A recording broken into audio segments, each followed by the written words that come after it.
Halo, Assalamualaikum warahmatullahi wabarakatuh. Selamat siang, selamat datang di podcast kita hari ini. Waalaikumsalam warahmatullahi Waalaikumsalam wabarakatuh. warahmatullahi wabarakatuh. Selamat siang.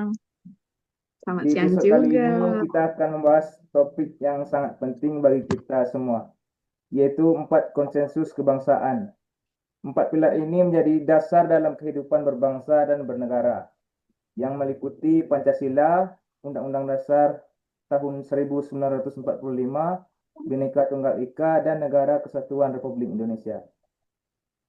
Di tengah perkembangan zaman dan berbagai tantangan global, penting bagi kita untuk kembali untuk memahami dan mengamalkan nilai-nilai yang terkandung dalam keempat konsensus ini, terutama dalam kehidupan sehari-hari maupun di tempat kerja. Nah, sudah bersama saya di sini narasumber yang akan membantu kita mengupas tuntas tentang topik ini, yaitu bersama saya Bu Eka Sri Kuswanti dari Dinas PUPR. Selamat siang, Kak. Selamat siang. Dan juga ada Ibu Dwi Gina Nopiandari dari Sekda Sekretariat Daerah Kota Sungai Sekretariat Penuh. Daerah Kota Sungai Penuh. Oke, kita langsung ke pembahasan, yaitu menurut Ibu Eka, apa yang dimaksud dengan empat konsensus ini? Empat konsensus kebangsaan ini. Baik, terima kasih kepada Bapak Ekil atas kesempatan yang telah diberikan. Di sini saya akan menjelaskan apa itu empat konsensus kebangsaan. Empat konsensus kebangsaan adalah empat kesepakatan dasar yang menjadi pondasi kehidupan berbangsa dan bernegara di Indonesia. Adapun keempat itu yaitu yang pertama Pancasila, Undang-Undang, Bhinneka Tunggal Ika, dan juga NKRI atau juga Negara Kesatuan Republik Indonesia. Mungkin itu yang dapat saya jabarkan tentang empat konsensus kebangsaan. Terima kasih kepada Bapak Ekil atas kesempatannya. Kemudian kalau menurut Bu Dwi, Ya, terima kasih Bapak Ekil. Lagi sebelumnya kalau untuk empat konsensus kebangsaan sering disebut sebagai empat pilar kebangsaan.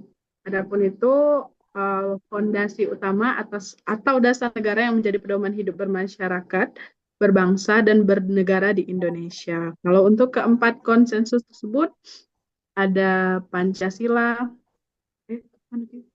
Undang Dasar 1945, Bhinneka Tunggal Ika dan NKRI. oke. Jadi ada empat konsensus kebangsaan, yaitu ada Pancasila, Undang-Undang Dasar 1945, NKRI, dan Bhinneka Tunggal Ika. Kemudian Yep. kita lanjut ke segmen pertama, yaitu bagaimana penerapan dalam bidang pekerjaan sebagai ASN dalam lingkup kerja Bapak Ibu. Kami persilakan kepada Ibu Eka Sri Kuswanti. Baik, terima kasih atas kesempatannya. Adapun di sini yang pertama itu kan empat pilar atau empat konsensus kebangsaan. Yang pertama adalah Pancasila, yang dimana Pancasila adalah merupakan dasar negara atau ideologi bangsa Indonesia.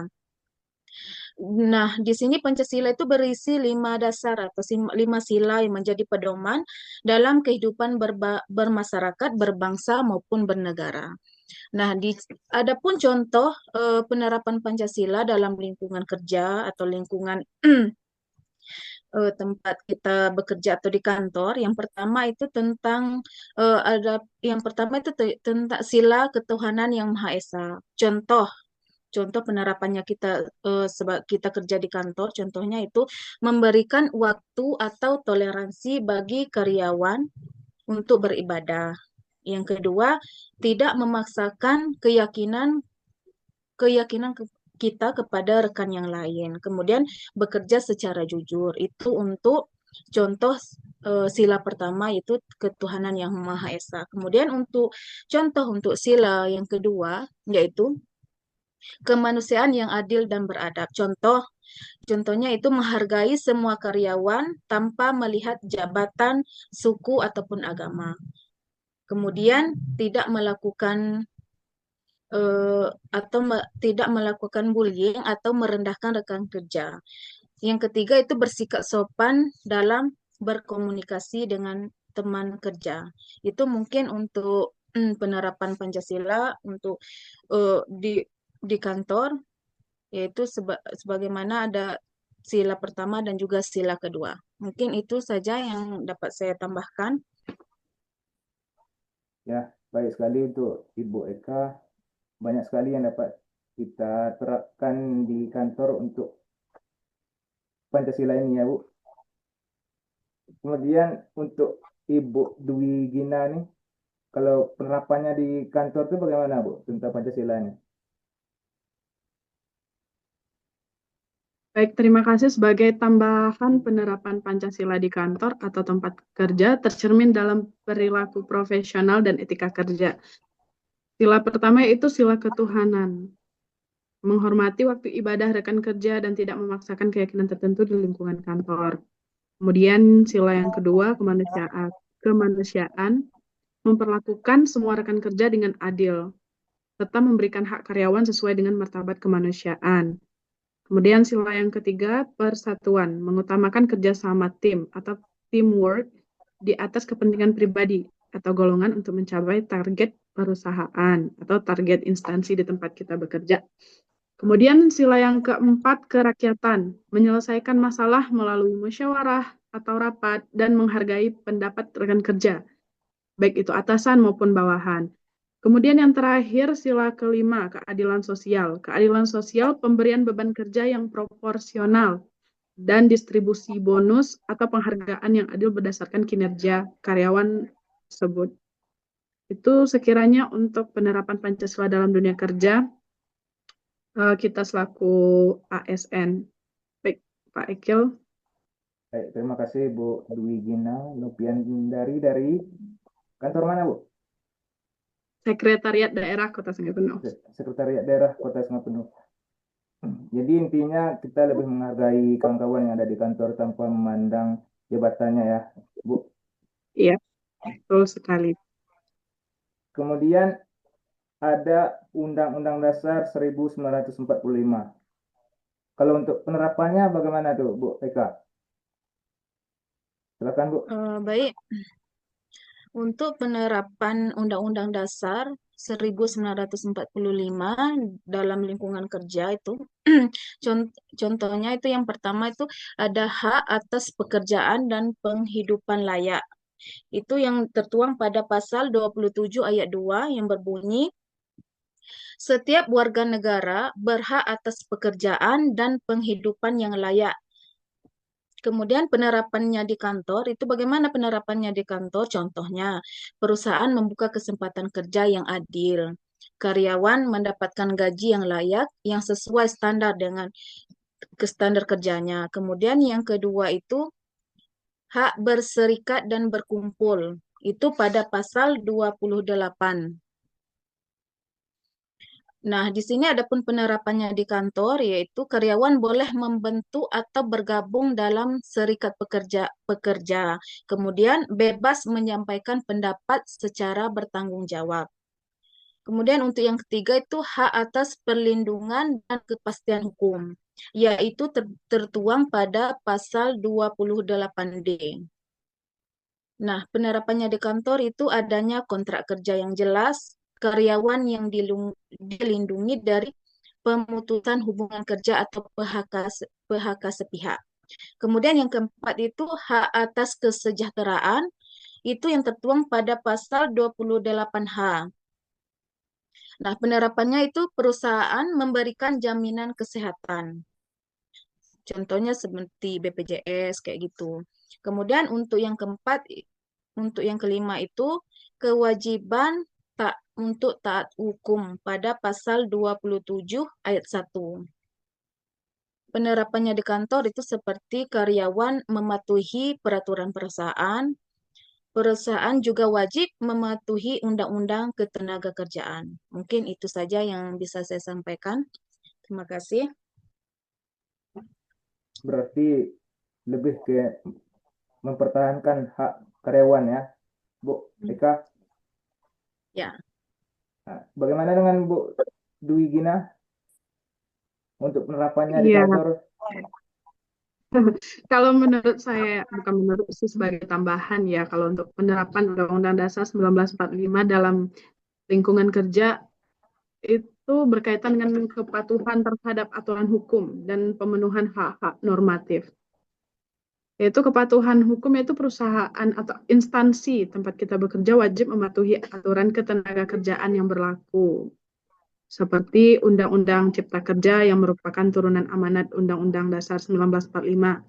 Kemudian, hak atas pekerjaan menjamin setiap orang memiliki kesempatan yang sama untuk bekerja, seperti yang Ibu Eka sampaikan tadi pada pasal 27 ayat 2.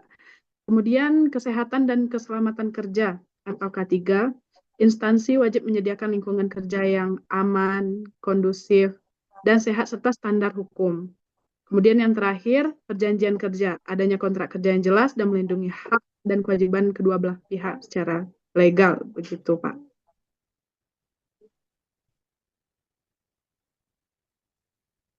Itu saja tambahan untuk penerapan Undang-Undang Dasar 1945 dalam dunia kerja.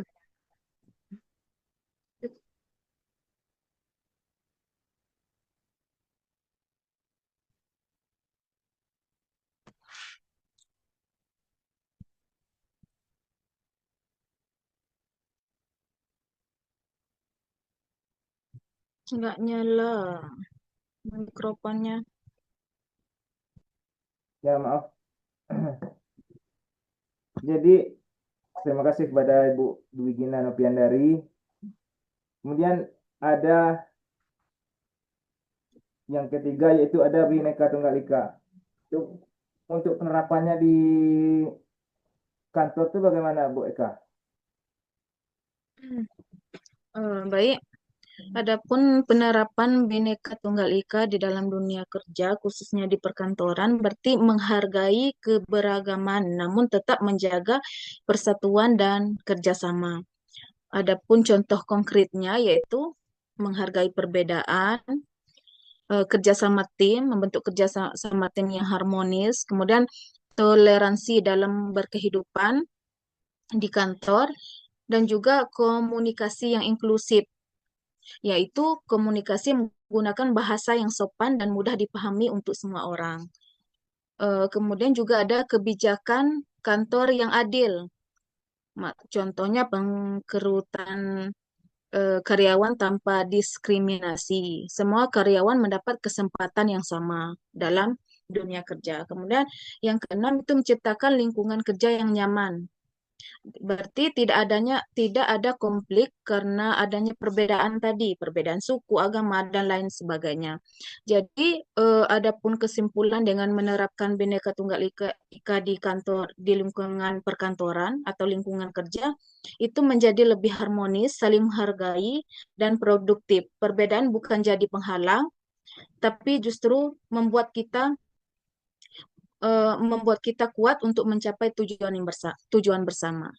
Terima kasih. Ya, terima kasih Bu Eka. Berarti untuk menerapkan Bhinneka Tunggal Ika di kantor ini, berarti walaupun kita beragam, tapi kita harus tetap satu ya. Kita tidak membedakan ini kulitnya hitam, ini putih, ini agamanya Islam atau yang lainnya, tapi kita Ya, kita bukan tetap bukan men- tetap ya, satu Indonesia. ya, Ya, bukan menjadi betul, penghalang betul. itu. Hmm. Kalau menurut Bu Dwi ini bagaimana? Kalau saya sudah tidak ada tambahan. Saya setuju dengan Bu Eka. Oke, terima kasih. Kemudian untuk yang terakhir ada NKRI. Untuk penerapannya di kantor itu bagaimana Bu Eka? Baik, itu untuk NKRI itu Negara Kesatuan Republik Indonesia itu. Adapun penerapannya dalam dunia kerja khususnya di perkantoran berarti kita menjaga kesatuan, persatuan, ketaatan pada hukum, dan loyalitas terhadap negara dalam aktivitas kita sehari-hari. Adapun contohnya itu sebagai berikut. Yang pertama, menjaga persatuan dan kesatuan, artinya tidak membeda-bedakan rekan kerja berdasarkan suku, agama, ras, ataupun daerah.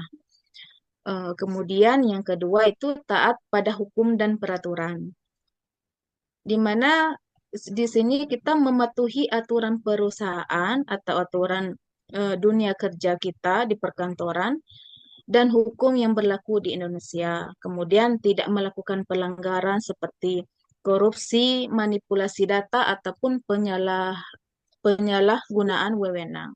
Mungkin itu yang bisa saya sampaikan. Terima kasih.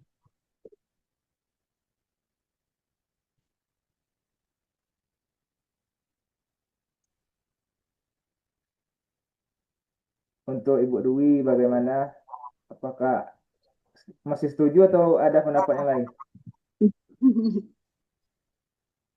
Baik, kalau untuk penjelasan yang lebih detail, mungkin Ibu Eka sudah membahasnya tadi. Kalau untuk saya mungkin penerapan NKRI-nya simpelnya menjaga nama baik di mana tempat kita bekerja. Kemudian visinya, visi nasionalnya jika bekerja di sektor publik atau di instansi manapun, memastikan bahwa apa yang kita kerjakan, misalnya output kita produk atau layanan yang diberikan mendukung kemajuan dan persatuan bangsa di seluruh wilayah Indonesia gitu. Kemudian yang terakhir itu semangat bela negara kita. Bekerja dengan jujur dan disiplin dianggap sebagai bentuk nyata dari pengabdian untuk kemajuan. Bukan hanya untuk kemajuan negara, namun instansi tempat kita bekerja tersebut. Itu aja. Oke, terima kasih Ya, Ibu Pak. Dwi. Sama-sama, Pak. Jadi tidak terasa kita sudah sampai di penghujung acara podcast kita ini. Di diskusi ini kita banyak belajar bahwa 4 konsensus kebangsaan ini bukan hanya sebagai konsep atau sebagai hafalan saja, tapi harus kita terapkan dalam kehidupan sehari-hari, baik itu dalam dunia kerja. Mungkin itu saja podcast kita pada hari ini. Terima kasih Bu Eka, Bu Dwi. Sama-sama. Assalamualaikum warahmatullahi wabarakatuh. Waalaikumsalam. Waalaikumsalam warahmatullahi wabarakatuh.